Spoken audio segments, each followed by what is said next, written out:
ಪ್ರಲಂಬಪೀವರ ಭುಜಂ ತುಂಗಾಂ ಸಾರೈ ತುಂಗಾಂ ಸೋರಸ್ಥಲಶ್ರಿಯಂ ಕಂಬುಕಂಠಂ ವಿಪ್ರನಾಥಂ ಬಲಿವತ್ಪಲ್ಲವೋದರಂ.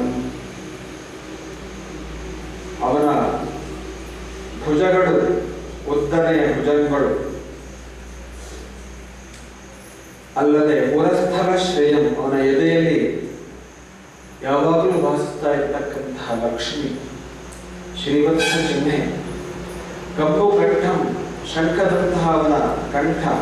ನಿಮ್ನ ನಾಭಿಂ, ಅವನ ನಾಭಿ ನಿಮ್ನವಾದಂತಹ ತಗ್ಗಿನಿಂದ ಕೂಡಿದಂತಹದ್ದು. ಬಲಿವತ್ ಪಲ್ಲಗೋದರಂ, ಅವನ ಉದರ ನೆತ್ತಗಿನ ಚರ್ಮದಿಂದ ಕೂಡಿದಂತಹ ಉದರ.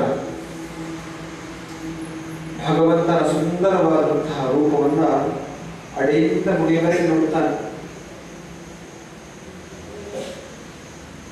ಭಗವಂತನ ಈ ಸುಂದರವಾದಂತಹ ರೂಪವನ್ನು ಅಡಿಯಿಂದ ಮುಡಿಯವರೆಗೆ ನೋಡುವಂತಹ ಪದ್ಧತಿ ಬರೀ ಹಳೆ ಕಾಲದ ಒಂದೇ, ಹೊಸ ಕಾಲದಲ್ಲಿ ಉಂಟು.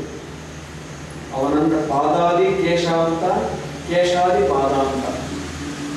ಕೇಶ ಅಂದ್ರೆ ತಲೆ, ಪಾದಾದಿ ಕೇಶಾಂತ, ಪಾದದಿಂದ ತಲೆ ತನಕ.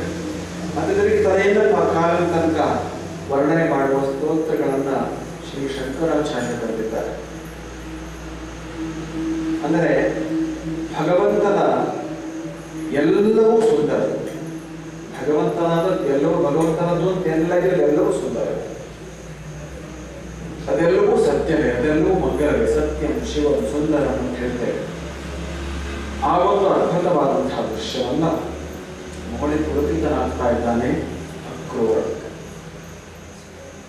ಈ ಪವಾಡ ಅಂತ ಹೇಳೋಣ, ಈ ಒಂದು ದರ್ಶನವನ್ನ ಅಕ್ರೂರನಿಗೆ ಭಗವಂತ ಮಾಡಿಸಿದ್ದು ಯಾಕೆ ಅಂತ ಕೇಳಿದ್ರೆ ಒಂದು ಉತ್ತರ ಇದೆ. ಅಕ್ರೂರನ ಮನಸ್ಸಿನೊಳಗೆ ಭಯ ಇದೆ. ಈ ಕೃಷ್ಣ ಬಲರಾಮರಿಬ್ಬರು ಬಾಲಕರು. ಕಂಸ ಅನೇಕ ಜನ ಮಲ್ಲರನ್ನು ತಯಾರು ಮಾಡಿಟ್ಟಿದ್ದಾನಲ್ಲಿ. ಇನ್ನು ಸ್ವಲ್ಪ ಹೊತ್ತು ಹೋಗಿ ತಲುಪುತ್ತೇವೆ. ಒಂದ್ ಕಡೆ ಕೋಲಾಬೇಡ, ಇನ್ನೊಂದು ಕಡೆ ಚಾಣೂರ ಮುಟ್ಟೇಬೇಕು, ಇನ್ನೊಂದ್ ಕಡೆ ಇನ್ನೂ ಅನೇಕ ಜನ ಮಲ್ಲರು ಎಲ್ಲ ಸಿದ್ಧ ಮಾಡ್ಕೊಂಡಿದ್ದಾರೆ. ಏನಾಗ್ತದೆ ಸ್ವಲ್ಪ ಹೊತ್ತಾನೆ ಅನ್ನೋ ಭಯ ಅಕ್ರೂರನಿಗೂ ಸ್ವಲ್ಪ ಇದೆ. ಹಾಗಾಗಿ ನೀವೇನು ಭಯ ಪಡೋ ಅಗತ್ಯ ಇಲ್ಲ. ಇಂತಹ ಮಲ್ಲರನ್ನ ನಾವು ಸುಲಭವಾಗಿ ಸಾಯಿಸಿಬಿಡ್ತೇವೆ.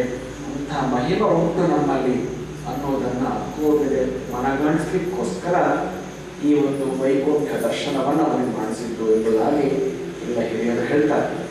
ಅಂತಹ ಆ ಭಗವಂತನ ದರ್ಶನವನ್ನು ಮಾಡಿ, ವೈಕುಂಠದ ದರ್ಶನವನ್ನು ಮಾಡಿ